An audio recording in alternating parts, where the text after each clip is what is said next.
అజామిలుడు ఒక బ్రాహ్మణుడు. అతను ఒక గొప్ప బ్రాహ్మణ కుటుంబంలో జన్మించాడు. ఇతను కన్యాకుబ్జ అనే నగరంలో నివసించేవాడు. ప్రస్తుతం ఇది ఆంధ్రప్రదేశ్లోని కనౌజ్ జిల్లాలో ఉంది. అజామిలుడు విష్ణు భక్తుడు. అతనికి చిన్నప్పటి నుంచి విష్ణువు అన్న, విష్ణువుని పూజించడం అన్న చాలా ఇష్టం. ఇతనికి 19 సంవత్సరాలు వచ్చేలోపే వేదాలు, శాస్త్రాలు, ఉపనిషత్తులు అన్నీ అధ్యయనం చేశాడు. తన ఇంట్లో తల్లిదండ్రుల ఆజ్ఞకు లోబడి ధర్మ మార్గంలో నడుస్తూ ఉండేవాడు.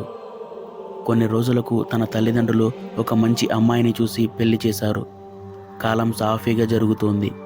ఒకరోజు అతను విష్ణు పూజ చేయడానికి పుష్పాల కోసం అడవిలోకి వెళ్తాడు. తిరిగి వచ్చేటప్పుడు అతను దారిలో ఒక స్త్రీ పురుషుల జంటను చూస్తాడు. వారు మద్యపానం సేవిస్తూ ఉంటారు. అంతేకాకుండా వారిద్దరూ సరస సల్లాపాల్లో మునిగిపోయి ఉంటారు. ఈ దృశ్యాన్ని చూసిన అజామిల్కి మనసు చలిస్తుంది. ఆ క్షణం నుంచి ఆ వేశ్య యొక్క ఆలోచనల్లోనే ఉంటాడు. ఆ వేశ్య కోసం తమకు కలిగిన పిల్లలను, భార్యను కూడా విడిచిపెట్టి ఆ వేశ్యతోనే కలిసి ఉంటాడు. అంతేకాకుండా తన తల్లిదండ్రులను కూడా వదిలేస్తాడు. తండ్రి ఇచ్చిన ఆస్తినంతటిని అమ్మేస్తాడు. ఆమె కోసం మంచి మంచి బట్టలు, నగలు తీసుకొస్తాడు. ఆమెతో ఉంటూ అతను అన్ని చెడ్డ పనులు చేయడం మొదలు పెడతాడు. ఆమె కోరికని తీర్చడానికి దొంగతనాలు చేయడం, జూదం ఆడడం కూడా మొదలు పెడతాడు. మొత్తంగా దారి తప్పిపోయి జీవితమంతా పాపాలమయం చేసుకుంటాడు. ఇలా ఉండగా ఒకసారి కొందరు సాధువులు ఆ ఊరికి వస్తారు. ఆ సాధువులందరూ అజామిల్ ఇంట్లోనే రాత్రి భోజనం చేస్తారు. భోజనం చేసిన తర్వాత ఆ సాధువులందరూ అజామిల్తో కలిసి భజనలు చేస్తారు. రాత్రంతా భజన జరుగుతుంది. అలా భజన జరుగుతుండగా అజామిల్ కలలో నుంచి నీళ్లు ధారగా వస్తాయి. రాత్రంతా భగవంతుణ్ణి స్మరిస్తూనే ఉంటాడు. తెల్లవారేసరికి సాధువులు అజామిల్కి కృతజ్ఞతలు చెప్పి వెళ్ళి వస్తామని చెబుతారు. అప్పుడు అజామిల్ ఆ సాధువులతో ఇలా అంటాడు: "ఓ ఋషులారా, నన్ను క్షమించండి. నేను ఎలాంటి భక్తుణ్ణి కాదు, ఒక పెద్ద పాపిని. నేను ఒక వేశ్యతో ఉంటున్నాను. నా కర్మల వల్ల నన్ను ఊళ్ళో నుంచి పంపించి వేశారు. నేను మీ అందరికీ సేవ చేసుకోవాలనే ఉద్దేశంతో నిజం దాచి రాత్రి మీకు భోజనం పెట్టాను. నన్ను మించిన పాపి ఎవ్వరూ లేరు. నన్ను క్షమించండి" అని ఆ సాధువులతో అన్నాడు.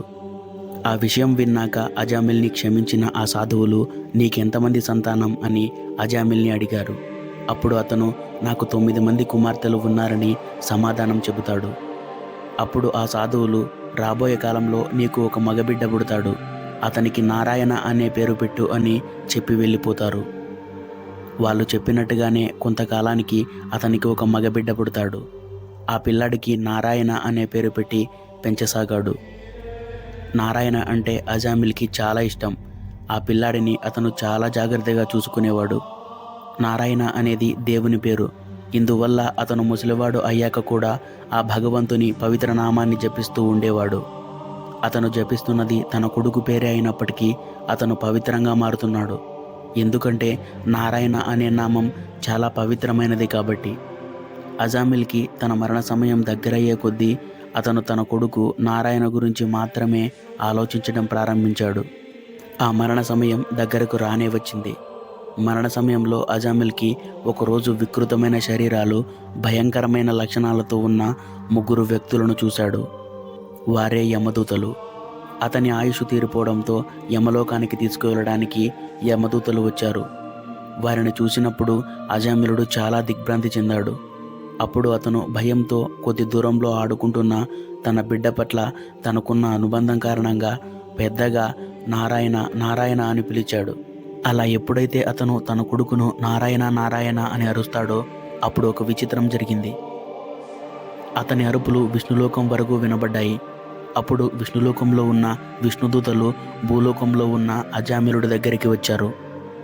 వాళ్ళు వచ్చేసరికి యమదూతలు అజామిలుడి శరీరం నుంచి ఆత్మను లాగేసుకుంటున్నారు. అప్పుడు విష్ణుదూతలు యమదూతలతో ఆగ్రహంగా అతని మరణాన్ని ఆపమని ఆదేశిస్తారు.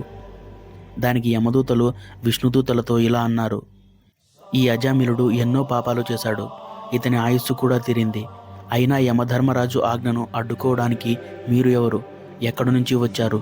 అని యమదూతల్ని అడిగారు. అప్పుడు వాళ్ళు ఇలా సమాధానమిచ్చారు: "మేము విష్ణువు యొక్క దూతలం.